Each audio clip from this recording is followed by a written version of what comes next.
සුබ දවසක්. අද අපි අතේ තියෙන මේ තොරතුරු ටික දිහා බලලා ඒකෙන් මතුවෙන වැදගත් දේවල් කීපයක් ගැන ටිකක් ගැඹුරට කතා කරන්නයි හදන්නේ. අපි විශේෂයෙන්ම බලන්නේ values, beliefs, attitudes සහ character කියන සංකල්ප හතර ගැන. ඔව්. මොකද මේ මූලාශ්‍රවල කියන විදිහට මේවා තමයි අපි කවුද අනිත් අයව ලෝකයේ දකින්නේ කොහොමද කියන එකට පදනම වෙන්නේ. හරියටම හරි. අද මේ කතිකාවතේ අපේ අරුමුණත් ඒකම තමයි. සංජීව පෙරේරා දේශනාවකින් ගත්ත මේ කරුණුත් එක්ක මේ සංකල්ප හතර. ඒ කියන්නේ values, beliefs, attitudes, character. මේවා එකිනෙකට සම්බන්ධ වෙන්නේ කොහොමද? අපේ ජීවිතවලට බලපාන්නේ කොහොමද? අන්තිමට අපේ character එක චරිතය හැදෙන්න මේවා කොහොමද උදව් වෙන්නේ කියලා බලන එක. එහෙනම් හොඳයි. අපි මුලින්ම පටන් ගමු values වලින්. values මේවා හරියට මාලිමාවක් වගේ නේද? ඔව් ඒක හොඳ උපමාවක්. මොකද මේ තොරතුරු වල කීන විදිහට හරි වැරද්ද තෝරගන්න ජීවිතේ මොනවටද මුල් තැන දෙන්නේ කියලා තීරණය කරන්න උදව් වෙන මූල ධර්ම තමයි මේ values කියන්නේ. ඕ හරියටම. අනික මේ values පද්ධතියක් තියෙන එකේ වැදගත්කම තමයි ඒක අපි හිතට හොඳටම කාවැදුනම අපි දැනුවත්වත් හරි නොදැනුවත්වත් හරි කරන හැම දෙයකටම තීරණවලට මඟ පෙන්වන එක ස්ටෑන්ඩඩ් එකක් ප්‍රමිතියක් වෙන එක. ඒ වගේම අර මුලාශ්‍රවල කියනවා වගේ අපි අපේ values වලට අනුව ජීවත් වෙනකොට ජීවිතේට අර්ථයක් තියෙනවා වැදගත්කමක් තියෙනවා කියලා දැනෙනවලු. එතකොට මේ values ඔක්කොම එක වගේ නෙමෙයි කියලාත් කියනව නේද? අර foundation, focus, future values කියලා වර්ගීකරණය ගැනත් කියනවා. ඔව් ඒක වැදගත් බෙදීමක්. අපි ඒ ගැන ටිකක් කතා කරමු. මුලින්ම foundation values මොනවද? ෆවුන්ඩේෂන් වැලියුස් කියන්නේ ඉතින් අපේ ජීවිතේට ශක්තිමත් අඩිතාලමක් දාන්න අත්‍යවශ්‍යම දේවල්. උදාහරණයක් කිව්වොත් ඉන්ටෙග්‍රිටි, ඒ කියන්නේ අවංකකම, ප්‍රතිපත්තිගරුකම, කම්පැෂන්, අනුකම්පාව, රෙස්පෙක්ට්, ගෞරවය. හරි. ඔය වගේ දේවල්. මේ මූලාශ්‍රවල කියන විදිහට අපිට ලොකු පීඩනයක්, ස්ට්‍රෙස් එකක් වගේ දැනෙන වෙලාවකදී අපි වැඩිපුරම ශක්තිය යොදවන්නේ මේ ෆවුන්ඩේෂන් වැලියුස් රැකගන්නලු. ඒකයි එහෙම වෙන්නේ. ඔව්. ඒ නිසාම නිතරම වගේ ස්ට්‍රෙස් එකේ ඉන්න කෙනෙක් ප්‍රධාන වශයෙන්ම ඉන්නේ මේ මට්ටමේ කියලාත් කියනවා. ඒ ගැන හිතන්න දෙයක්. එතකොට focus values. ඒවා කොහොමද වෙනස්? focus values කියන්නේ අපේ වර්තමාන ජීවිතේ.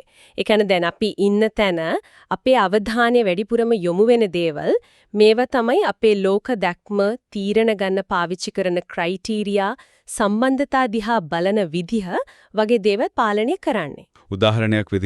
උදාහරණයක් විදිහට family, health, personal growth, ඒ කියන්නේ පෞද්ගලික වර්ධනය, financial responsibility වගේ දේවල්. මේවා ගැන අපි අර foundation values වලට වඩා ටිකක් දැනුවත් ඉන්නව සාමාන්‍යයෙන්. අනික මේ focus values කාලයත් එක්ක වෙනස් වෙන්න පුරුවන්. අත්දැකීම් වයස අපි දියුණු වෙන විදිහත් එක්ක. හරි. එතකොට අන්තිම එක future values. මේක තමයි අර මාලිමාවේ උතුර වගේ කිව්වේ අපි යන පැත්ත පෙන්නන එක. සමවර විට ඒවා තාම සම්පූර්ණයෙන් හැදිලා නැතුව ඇති. ඒත් ඒවා අපිට වැදගත් නිසා ඒවා තමයි අපිව ඉස්සරහට යන්න දියුණු වෙන්න පොළඹවන්නේ. ඒකට මොන වගේ දේවල්ද? purpose and meaning. ඒ කියන්නේ ජීවිතේට අරමුණක්, තේරුමක් තියෙන එක. legacy. අපි මේ ලෝකෙට මොනවද ඉතුරු කරන්නේ කියන එක. financial independence. මූල්‍යමය ස්වාධීනත්වය. learning and innovation. දිගටම ඉගෙනීම, අලුත් දේවල් හොයන එක. health span. ඒ කියන්නේ නිකම්ම දිග කාලයක් ජීවත් වෙනව නෙවෙයි, නිරෝගීව ගුණාත්මකව ජීවත් වෙන කාලය. මේ වගේ දේවල්. එතකොට මේ values ගැන තේරුම් ගන්න එකේ වටිනාකම, ඒ කියන්නේ value of values මොකක්ද? ඇයි මේක වැදගත්? මේ මූලාශ්‍රවල ඒ ගැන කරුණු කීපයක්ම කියනවා. එකක් තමයි තමන්ගේ values හරියට දන්න එකෙන් තමන්ගේ beliefs, ඒ කියන්නේ විශ්වාස මොනවද කියලා තේරුම් ගන්න ලේසි. තමන්ව motivate කරන්නේ මොනවද තමන්ට ඇත්තටම වැදගත් කියන එක පැහැදිලි වෙනවා. ඒ වගේම හොඳ සම්බන්ධතා හදාගන්න, අනිත් අයගේ values වලට ඉවසීමෙන් සලකන්න, මම කවුද වගේ ප්‍රශ්න වලට උත්තර හොයාගන්න, අනාගතයට යන්න, ස්ට්‍රෙස් එකකට මුහුණ දෙන්න, කණ්ඩායමක් එක්ක වැඩ කරන්න මේ හැම දෙයකම values උදව් වෙනවා. ඒ වගේම මේ values හොයාගන්න උදව් වෙන value test එකක් ගැනත් කියනව නේද? අර personalvalue.es කියන වෙබ්සයිට් එක ගැන. ඔව්. ඒක ගැනත් සඳහන් වෙනවා. ඒක පුද්දලයේගේ කෝ වැලියුස් එක කියන්නේ මූලිකම සාර ධර්ම ටික හොයාගන්න උදව් වෙන අභ්‍යාස වගයක් තියෙන තැනක් විදිහටයි හඳුන්වලා තියෙන්නේ. ඒ සයිට් එකේ කියන විදිහට වැලියුස් කියන්නේ අපිට විශේෂයෙන්ම වැදගත් දිගුකාලීනව අපි බලාපොරොත්තු වෙන ඉලක්ක. මේවා තමයි අපිව මිනිස්සෙක් විදිහට හදන්නේ. අනිත් අය අපිව දකින්න විදිහ තීරණය කරන්නේ. ඉතින් මේ වගේ ටෙස්ට් එකක් කරලා Tamanගේ වැලියුස් ගැන පැහැදිලි වුණාම ඒක හරියට මාලිමාවක් වගේලු අමාරු වෙලාවක තීරණයක් ගන්න ඕන නම් Tamanගේ වැලියුස් වලට හරියන පැත්තට යොමු වෙන්න උදව් වෙනවා කියලා කියන්නේ. ඒකනම් ඇත්තටම ප්‍රයෝජනවත් වෙන්න පුළුවන්. හොඳයි එහෙනම් අපි දැන් ඊළඟ එකට යමුද? beliefs. values වලින් පස්සේ beliefs එන්නේ කොහොමද? beliefs කියන්නේ අපි ඇත්ත සත්‍ය කියලා හිතන පිළිගන්න දේවල්. සාක්ෂි නැතු වුණත් සමහර වෙලාවට ප්‍රත්‍යක්ෂ සාක්ෂි නැතුව වුණත් අපි විශ්වාස කරන දේවල් තියෙනවානේ. විකිපීඩියා එකෙත් කියන්නේ belief කියන්නේ ඔප්පු කරන සාක්ෂි තිබුණත් නැතත් කෙනෙක් යමක් ඇත්ත කියලා හිතන මානසික තත්වයක් කියලා. ඉතින් අපේ values මොනවද කියන එක මත අපි මොන වගේ දේවල් beliefs විදියට පිළිගන්නවද කියන එක තීරණය වෙනවා. උදාහරණයක් හිතන්නකෝ family කියන එක කාගේ හරි ඉහළ value එකක් කියලා. එතකොට පවුලේ අය එකට කාලය ගත කරන එක හරිම වැදගත් කියන එක යාගේ belief එකක් වෙන්න පුළුවන්. ඒ value එක නිසා ඒ belief එක හැදෙනවා. අර ඩිනර් එටිකට් වීඩියෝ එක ගැනත් මේ තොරතුරු වල කියනව නේද? ආසියානු බටහිර කෑම කන විදිය ගැන. ඒකෙන් මොකද්ද මේ beliefs ගැන කියන්නේ? ඒක උදාහරණයක් විදිහට අරන් තියෙන්නේ beliefs සහ අපේ සිරිත් විරිත් ඒ කියන්නේ customs manners අතර තියෙන සම්බන්ධය පෙන්වන්න. එක එක සංස්කෘතියකේ තියෙන beliefs අනුව තමයි ඒගොල්ලන්ගේ හැසිරීම් රටා චාරිත්‍ර හැදෙන්නේ. උදාහරණයක් විදිහට එක සංස්කෘතියක belief එක වෙන්න පුරුවන් කෑම කනකොට සද්ද කරන එක අශිෂ්ටයි කියලා. හැබැයි තව එකක belief එක වෙන්න පුළුවන් සද්දෙන් කන එකෙන් කෑම රසයි කියලා පෙන්නනවා වගේ දෙයක්. ඉතින් ඒ belief එක අනුව හැසිරීම වෙනස් වෙනවා. ඒ කියන්නේ අපේ beliefs අපේ හැසිරීමට සෘජුවම බලපානවා. හරි. එතකොට ඊළඟ එක attitudes. මේක අර values beliefs එක්ක කොහොමද සම්බන්ධ වෙන්නේ? attitude එකක් කියන්නේ නිකම්ම හැඟීමක්ද? නැත්නම් ඊට වඩා දෙයක්ද? නෑ. නිකම්ම හැඟීමක් නෙවෙයි ඊට වඩා ටිකක් සංකීර්ණයි. මේ මූලාශ්‍රවල කියන විදිහට attitude කියන්නේ කෙනෙක්ගේ අත්දැකීම් සහ යාගේ ස්වභාවය, temperament එක. ඒ දෙකම නිසා යම් විදිහට හිතන්න, දැනෙන්න සහ ක්‍රියා කරන්න තියෙන නැඹුරුවක්. ඒ කියන්නේ ඒක ඇතුලේ ප්‍රධාන කොටස් තුනක් තියෙනවා. affect ඒ කියන්නේ හැඟීම, cognition ඒ කියන්නේ සිතුවිල්ලක් නැත්නම් අර කලින් කතා කරපු belief එකක් සහ behavior ඒ කියන්නේ ක්‍රියාවක්, හැසිරීමක්. හරි. ඉතින් අපේ beliefs, cognition සහ ඒකට සම්බන්ධ හැඟීම, affect එකතු වෙලා තමයි අපේ attitude එක හැදින්නේ. ඒ attitude එක තමයි behavior විදියට, ඒ කියන්නේ හැසිරීම විදියට එළියට පේන්නේ. ඒ කියන්නේ කෙනෙක්ගේ හැසිරීම බැලුවම එයාගේ attitude එක ගැන අදහසක් ගන්න පුරුවන් කියන එකද? අර attitude model එක ගැනත් මේකේ තියෙනව නේද? ඒකෙන් මේක තව පැහැදිලි කරනවද? ඒ attitude model එකෙන් පෙන්නන්නේ ඕක තමයි. attitude එක හැදෙන්නේ බලපාන දේවල්. ඒ කියන්නේ beliefs, emotions, අපේ genetics පවා සමාජයෙන් ඉගෙන ගන්න දේවල්, socialization අනිත් අය දිහා බලලා ඉගෙන ගන්න එක observable learning මේ ඔක්කොම බලපානවා. ඊට පස්සේ ඒ attitude එක කොහොමද හැසිරීමට බලපාන්නේ කියන එකත් පෙන්නනවා. උදාහරණයක් දෙන්න පුරුවන්ද? අර ඒකෙම තියෙනවා වගේ හිතන්නකෝ කෙනෙක්ගේ attitude එක මම අනදෙන අයට කැමති නෑ කියලා. ඒක belief එකකුයි emotion එකකුයි එකතු වෙලා හැදුන දෙයක් වෙන්න පුළුවන්. එතකොට ඒ attitude එක නිසා එයා නිතරම උසස් නිලධාරීන් එක්ක ප්‍රශ්න දාගන්නව නම් ඒක තමයි behavior එක. හරි. තව එකක් මට අනිත් කෙනෙක්ගේ අත්අකුරු කියව ගන්න බැරි වුනම හරිම කේන්ති යනවා attitude. ඒ නිසා මම ලිඩ්ඩුන්ගේ charts වල හරිම පැහැදිලිව ලියනවා behavior. ඒක හොඳ උදාහරණයක්. මේකේ positive සහ negative attitudes ගැනත් කතා කරනවා නේද? ඒ දෙකේ වෙනස මොකද්ද? ඒකත් වැදගත්. positive attitude එකක් තියෙන අය සාමාන්‍යයෙන් දේවල් වල මිනිස්සුන්ගේ අවස්ථාවල හොඳ පැත්ත දකින්න සුබවාදීව හිතන්න තමයි නැඹුරු වෙන්නේ.